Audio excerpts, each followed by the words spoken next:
E nesse capítulo da nossa Masterclass sobre próteses provisórias, vamos apresentar uma técnica direta para obtenção das nossas restaurações provisórias, das nossas próteses provisórias, que é a técnica da resina esculpida, também conhecida como técnica da bola, que nada mais é do que uma técnica de escultura regressiva, como nós poderemos ver no caso clínico apresentado. Inicialmente, realizamos o gotejamento de monômero de acrílico autopolimerizável, ou seja, do líquido, em um pote DAP.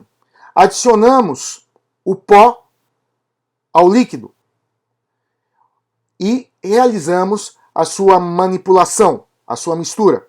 A mistura acrílica vai polimerizando, vai tendo a sua reação de polimerização. E quando atinge a fase de trabalho, que é conhecida como a fase plástica da resina acrílica, onde ela perde o seu brilho superficial, é o momento para removermos o acrílico do pote DAP e manipulá-lo como se fosse uma bola. Aqui nós temos uma quantidade de material adequada para a confecção de uma coroa total provisória acrílica em 1 molar. Esse formato é adequado para a confecção de um dente. Fazemos a lubrificação do dente e adjacências, ou seja, dos dentes adjacentes, como também dos tecidos moles, com vaselina sólida ou com outro material lubrificante, como, por exemplo, a glicerina. Fazemos a compressão no material acrílico, adaptando ele manualmente sobre o dente preparado. Após a compressão da massa de resina acrílica, solicita-se ao paciente que oclua seus dentes em máxima intercuspidação habitual, a fim de obter a impressão dos dentes antagonistas. Neste momento, não será permitido nenhum movimento mandibular excursivo sobre o material de acrílico, pois movimentos como estes promoveriam distorções na massa, comprometendo a adaptação do bloco acrílico aos preparos dentários. Observamos as impressões oclusais na massa de acrílico promovidas pelo fechamento mandibular em máxima intercuspidação habitual. Quando se iniciar a reação de exotermia, de polimerização, será feita a refrigeração da peça com água e aos poucos ela será deslocada dos preparos com auxílio de instrumentos manuais. E a presa final do material será completada fora da boca, em um recipiente com água fria. Após a presa, a peça será seca e áreas de referência para guiar os desgastes serão feitas com grafite. Inicialmente, essas delimitações serão feitas nos contornos marginais cervicais, áreas dos pônticos, que se relacionarão com o rebordo, e áreas de contato interproximais.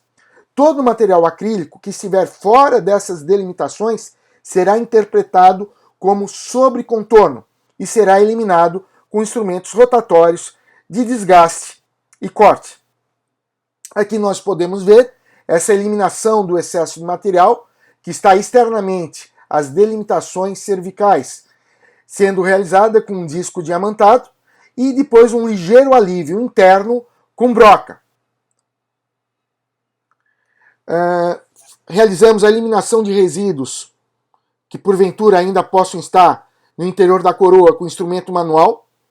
É um procedimento necessário para realizar o reembasamento da futura coroa provisória.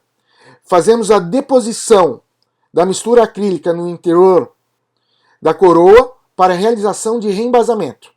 Uma pequena quantidade também de resina acrílica foi colocada sobre as áreas de contatos proximais para uma cópia melhor. A futura coroa provisória é forçada sobre o dente preparado para a obtenção de uma cópia melhor dos detalhes cervicais e proximais, ou seja, é feito o reembasamento. O paciente é solicitado a ocluir seus dentes com bastante pressão, em máxima intercuspidação habitual, para melhor guiar e forçar o assentamento da peça na intimidade do preparo dentário. Antes do acrílico de reembasamento finalizar a reação de presa, no final da fase borrachoide de polimerização, a peça será removida para que a presa final aconteça fora de boca. O contorno marginal cervical delimitado com grafite, os excessos marginais cervicais axiais também são desgastados, né? É feito um tracejamento de uma linha definindo as arestas longitudinais das cúspides vestibulares e linguais. Essa marcação é importante para a delimitação do perímetro da mesa oclusal. E quem guia isso? São as linhas, as arestas longitudinais das cúspides dos dentes adjacentes. Elas que vão servir de guia para que nós possamos fazer esse tracejado sobre a nossa massa acrílica que dará origem ao nosso provisório. As demarcações com grafite das características básicas da anatomia oclusal, do perímetro do molar inferior, para auxiliar na escultura dessa superfície, que é realizada com brocas. É feito um ajuste oclusal, auxiliado pelas marcações feitas na superfície oclusal. Marcações de carbono deixadas na coroa acrílica no fechamento em máxima intercuspidação habitual. São feitos desgastes dos contatos prematuros e interferências, definindo o ajuste oclusal. A anatomia oclusal deverá ser refinada com a mesma broca. O acabamento, texturização e alisamento, utilizamos uma borracha de acabamento e polimento com roda de flanela e temos o aspecto final da prótese provisória confeccionada pela técnica direta da resina acrílica vista vestibular da coroa provisória pronta e inserida num contexto de funcionamento do aparelho estomatognástico e vista oclusal. Aspecto gengival ao redor da coroa total provisória 7 dias após a sua cimentação, mostrando a resposta biológica favorável a um provisório bem acabado, com polimento correto e uma adaptação marginal adequada.